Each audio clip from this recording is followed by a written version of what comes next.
Sorry. Okay, so first I'm going to find lung 1. So according to the point location description, it's on the lateral aspect of the chest in this area, okay, in the first intercostal space. So if I wanted to feel for the first intercostal space, I could feel for his clavicle here, go under the clavicle, and I'm pressing, if I press this way, I'm going into his sternum, okay? I feel down until I'm feeling like I'm on top of his second rib. So that tells me automatically I'm in his first intercostal space. Okay. So lung 1 is gonna be level with this point. Okay.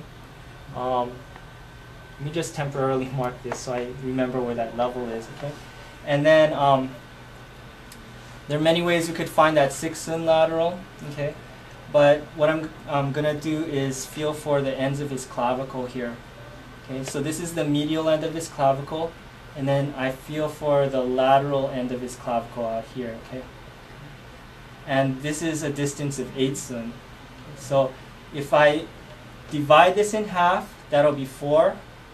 And then if I divide it in half again, I'll be 6. Okay? And I go down to the level of the first intercostal space right here. And that will be my lung 1 right here, okay? I know that was a little bit challenging. Okay, so that's lung 1. Lung 2 is supposed to be 1 sun above this, yeah? But the easiest way to find lung 2 is to just feel for the clavicle again and just follow the inferior edge all the way out until I run into this hole, this big depression here. I can't go further because I start running up against the deltoid muscle here of the shoulder. That's as far as I can go. So that would be where I would put lung 2, the Yunmen. Okay. So again, just following this, the lower edge of the clavicle out. Okay, this would be lung 2. And lung 1 is approximately 1 sun inferior to lung 2 here. So about 1 sun. Okay. That's actually a little bit more. So lung 1, lung 2. He must have a wide sun. Oh. Yeah.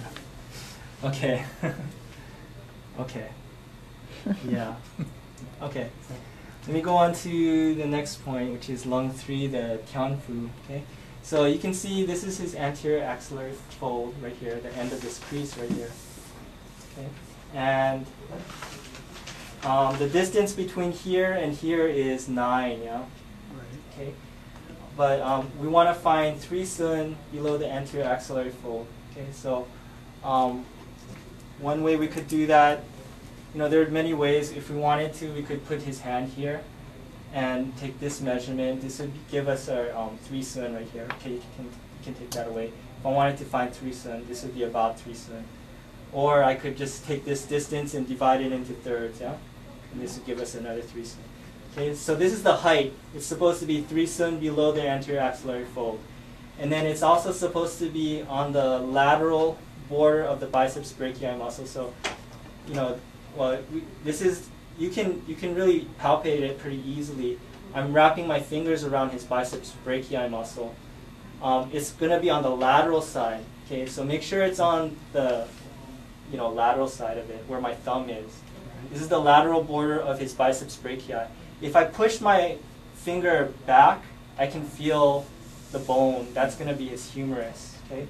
So it's between the lateral border of the biceps brachii and the humerus. So you can't really see it very clearly, but you can definitely feel it. Okay? Is it behind the bone? Is it right behind where you feel the bone on the outside? Or yeah. Is it above it? It's in front of the bone and behind the muscle, basically. Yeah. Yeah. Okay. All right. So that is lung 3. Again, that's going to be like, 1/3 of this distance. So 3 sun down from the anterior axillary fold. Okay. Lung 4 is just another sun down. Okay. So there are other ways I could do this, but I'm going to put your thumb a little bit higher so that it's from here to here. But I would just say lung 4 is about here. Okay. This is 1 sun. Yeah.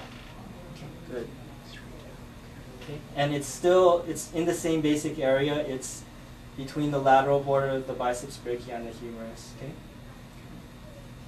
Okay, and then lung 5. Okay, it's gonna be on the cubital crease, so on his elbow crease. If you have a hard time feeling the biceps brachii muscle, what you can do, the tendon of the biceps brachii muscle, what you can do is have them bend their elbow slightly, and that'll make the tendon really stick out. Okay, so right now my finger is sort of plucking or rocking over that tendon. I'm gonna be lung 5 is on the radial side of that tendon. So this is the tendon, and I'll just slide off onto the thumb side of that tendon into this depression, and that's going to be where lung 5 is. Okay? So let me just put another sticker over there. It's going to be acupuncture. It's going to be used inside the middle. Mm-hmm. Yeah. Mm-hmm. So for these points on the arm, you can do perpendicular insertion, straight in this way. Mm-hmm. It's no real danger. I mean, as opposed to the chest. Yeah. Yeah, chest have to do this way. Yeah, this way or this way. Or It has to this be. way. Yeah, as long as it's flat. Yeah. You cannot use this way and this There, way. there have been people who. This common. Yeah. Use this way. Yeah, I think it's more common to go transfer like This lateral, like this way. Oh, Yeah. But those are the 5 points we did. Any questions about it? Okay, we can shut that. There's Mel.